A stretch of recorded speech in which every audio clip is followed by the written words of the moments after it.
मुख्यमंत्री मोहन यादव की भोपाल में कैबिनेट की बैठक संपन्न हो गई है। बैठक में कई महत्वपूर्ण प्रस्ताव को हरी झंडी मिली है। प्रदेश के स्कूल शिक्षा मंत्री उदय प्रताप सिंह ने फैसलों की जानकारी दी है।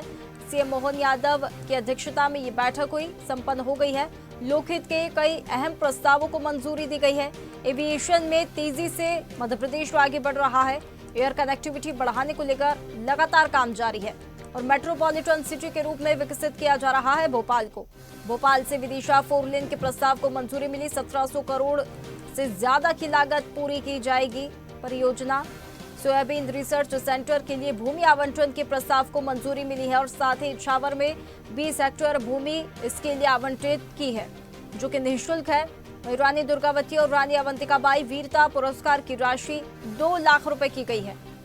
अधिक जानकारी के लिए हमारे साथ विशेष संवाददाता आकाश हुसैन जुड़ गए हैं। आकाश, कैबिनेट की बैठक संपन्न हो गई है, कई मामलों को और प्रस्तावों को मंजूरी मिली है। भोपाल विदिशा 4 लेन की 1700 करोड़ से ज्यादा की लागत में प्रोजेक्ट की टाइमलाइन और फंडिंग पैटर्न क्या रहेगा, किन प्रस्तावों को मंजूरी मिली है?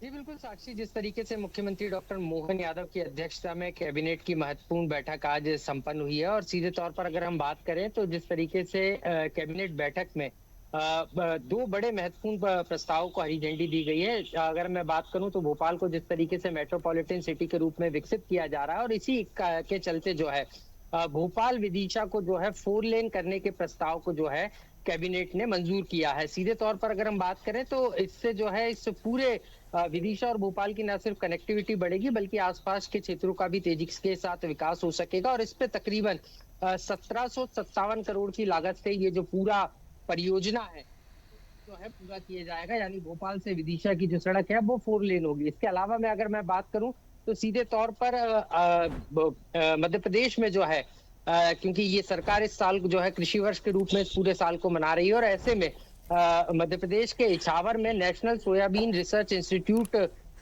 खोले जाने की जो है न सिर्फ कैबिनेट ने अनुमति दी है बल्कि सीधे तौर पर इसके लिए 20 हेक्टेयर जमीन जो है निःशुल्क आवंटित भी कर दी है और इससे कहीं ना कहीं नेशनल सोयाबीन रिसर्च सेंटर बनने से इछावर में मध्य प्रदेश में क्योंकि सोयाबीन का प्रदेश भी मध्य प्रदेश को कहा जाता है और कहीं ना कहीं इसके किसानों को न सिर्फ फायदा मिलेगा बल्कि इस रिसर्च सेंटर के जरिए जो है सोयाबीन की उन्नत फसलें भी जो है न सिर्फ तैयार होंगी बल्कि किस तरीके से इस पूरी फसल का देखरेख करना है, क्या कुछ खास उसमें रहेगा, किस तरीके से किसानों की आय बढ़ सकती है, इन तमाम चीजों को लेकर भी जो है इस नेशनल सोयाबीन रिसर्च इंस्टीट्यूट में जो है काम किया जाएगा और इसके लिए जो है 20 हेक्टेयर भूमि जो है कैबिनेट ने निःशुल्क इसकी मंजूरी दी है। इसके अलावा मैं अगर बात करूं तो मध्य प्रदेश में जो वन प्रबंधन समितियां हैं इनको सीधे तौर पर अगर अभी तक हम बात करें तो जो वन समितियों के माध्यम से जो काम होते हैं इसमें जो मजदूरों को राशि मिलती थी, इस राशि को लेकर भी जो है इसके साथ साथ जो लाभांश मिलता था वो सभी को जो है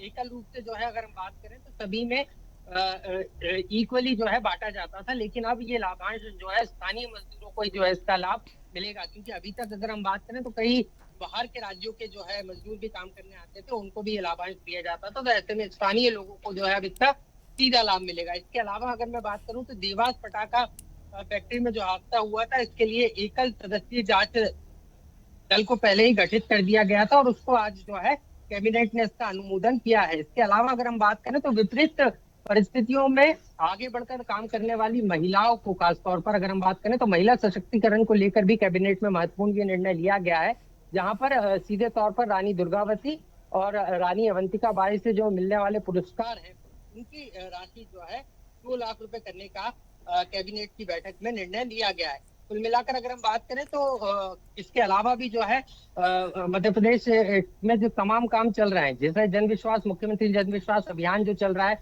उसके भी सकारात्मक परिणाम जो है निकलकर बीते एक सप्ताह में सामने आया है। यही कारण है इसकी जानकारी भी मुख्यमंत्री डॉक्टर मोहन यादव ने कैबिनेट की बैठक में तमाम मंत्रीगणों को दी है। इसके अलावा तिरंगा यात्रा जो पूरे मध्य प्रदेश में निकाली जाएगी इसकी शुरुआत भी हो गई है क्योंकि स्वतंत्रता दिवस जो है इस बार 80वां वर्षगांठ जो है स्वतंत्रता दिवस की मनाई जाएगी, तो इसको लेकर भी जो तैयारियां चल रही हैं इसकी जानकारी भी मुख्यमंत्री डॉक्टर मोहन यादव ने दी है। इसके अलावा विभाजन विभीषिका दिवस 14 अगस्त को मनाया जाएगा, तो जिला स्तर पर जो है पूरे प्रदेश में इसको लेकर जो है कार्यक्रम आयोजित किए जाएंगे। इसके अलावा कल ही मुख्यमंत्री डॉक्टर मोहन यादव ने ये घोषणा भी की थी कि मध्य प्रदेश में औद्योगिक सुरक्षा बल का गठन किया जाएगा, उसको लेकर भी जानकारी कैबिनेट में दी गई है तमाम मंत्रीगणों को कि खंडवा में जो है सबसे पहले जो है ये बटालियन का गठन किया जाएगा और इसके बाद 2 अन्य स्थानों पर भी कुल मिलाकर 3 जो है बटालियन गठित की जाएंगी।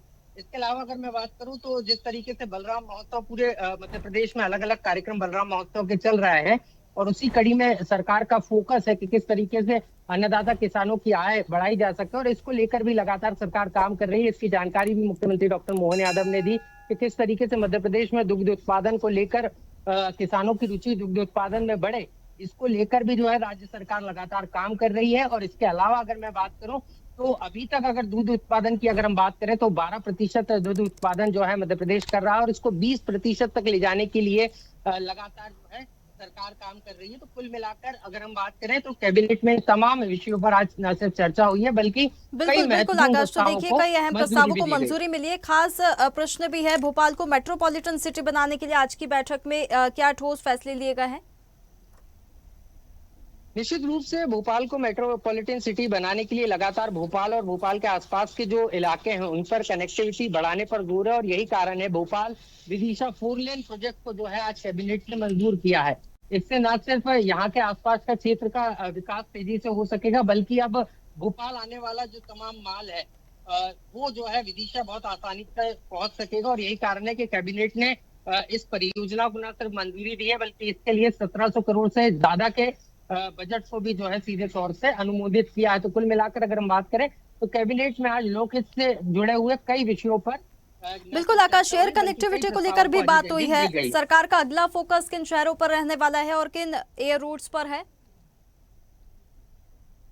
जी निश्चित रूप से हाल ही में हमने देखा कि रीवा के लिए जो है विशेष विमान की सौगात जो है मध्य प्रदेश सरकार ने दी है। इसके अलावा कोलकाता की फ्लाइट भी जो है भोपाल से शुरू हो गई। तो लगातार मध्य प्रदेश में एयर कनेक्टिविटी को बढ़ावा देने के लिए काम किया जा रहा है। पहले मध्य प्रदेश में 4 एयरपोर्ट हुआ करते थे लेकिन अब दतिया में है, शिवपुरी में है, उज्जैन में है। इसके अलावा अन्य शहरों में भी लगातार एयर कनेक्टिविटी को बढ़ावा देने के लिए न सिर्फ एयरपोर्ट्स बनाए जा रहे हैं बल्कि हेली सेवा के जरिए भी जो है शहरों को कनेक्ट किया जा रहा है। तो कुल मिलाकर अगर हम बात करें तो राज्य सरकार की कोशिश है कि मध्य प्रदेश में न सिर्फ सड़कों का विस्तार किया जाए बल्कि एयर कनेक्टिविटी को भी बढ़ाया जाए। बिल्कुल, तो साफ तौर पर जनहित में कई सारे प्रस्तावों को मंजूरी मिली है। बहुत धन्यवाद आपका हमारे साथ जुड़ने के लिए। ताज़ा खबरों के लिए लाइक, फॉलो और यूट्यूब पर सब्सक्राइब कर बेल आइकन दबाएं। साथ ही हर अपडेट के लिए विजिट करें swedeshlive.com।